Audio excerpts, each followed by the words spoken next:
Bonjour à tous, on continue notre série jusqu'au irez-vous dans les développer et réduire.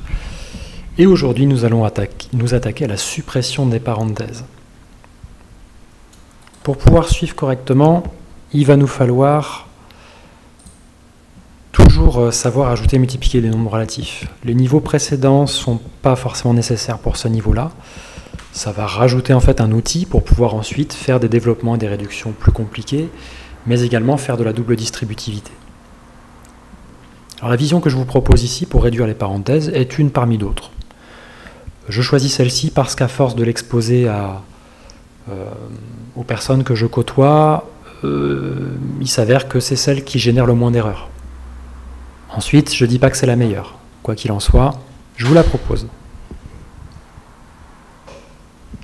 Alors ici, on attaque avec le calcul H1 qui est plus 2.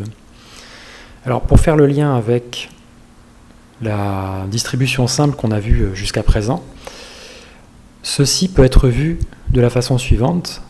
On peut transformer le plus qui est devant la parenthèse en plus 1 fois plus 2. Finalement, ça nous ramène à une multiplication de nombres relatifs. Voilà pourquoi je disais que c'était important au départ de bien maîtriser la multiplication des nombres relatifs. C'est parce que ici, si on se ramène sous cette forme-là, normalement, c'est une forme que vous connaissez. Ça se traite comment? En plus fois plus, ça fait plus, et 1 fois 2, ça fait 2.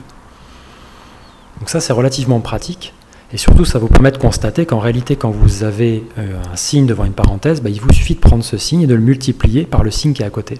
Finalement, on revient à faire une distributivité. Vous voyez, ça ressemble avec la flèche.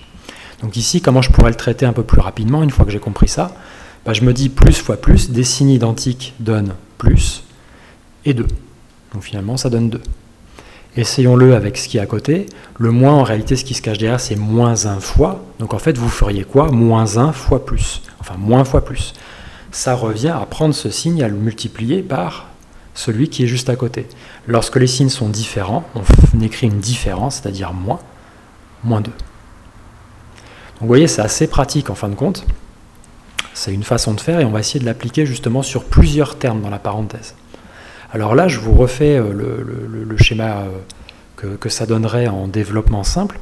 En fait, le plus, on l'échangerait en plus 1 fois et x moins 3.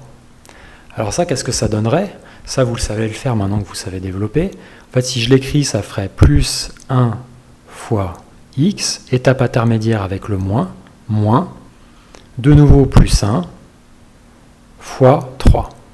Et ça nous donnerait plus 1 fois x, ensuite moins, plus 3, ça ferait 3.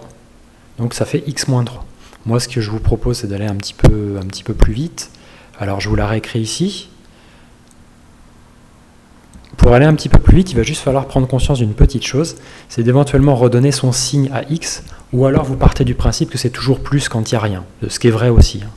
Mais il ne faut pas oublier qu'on va distribuer d'abord ce plus sur le premier terme, donc ça va faire plus fois x, donc plus x, donc en gros ça fait x, et plus fois moins 3, ça nous donnera plus moins, les signes sont différents, 3. Donc vous voyez que vu comme ça, ça va plus vite certes, mais il faut bien avoir compris que bien gérer le plus devant le x, qui a bien un signe devant, c'est plus x, donc ça fait plus fois plus, c'est ce qui nous donne le plus que je ne marque pas ici.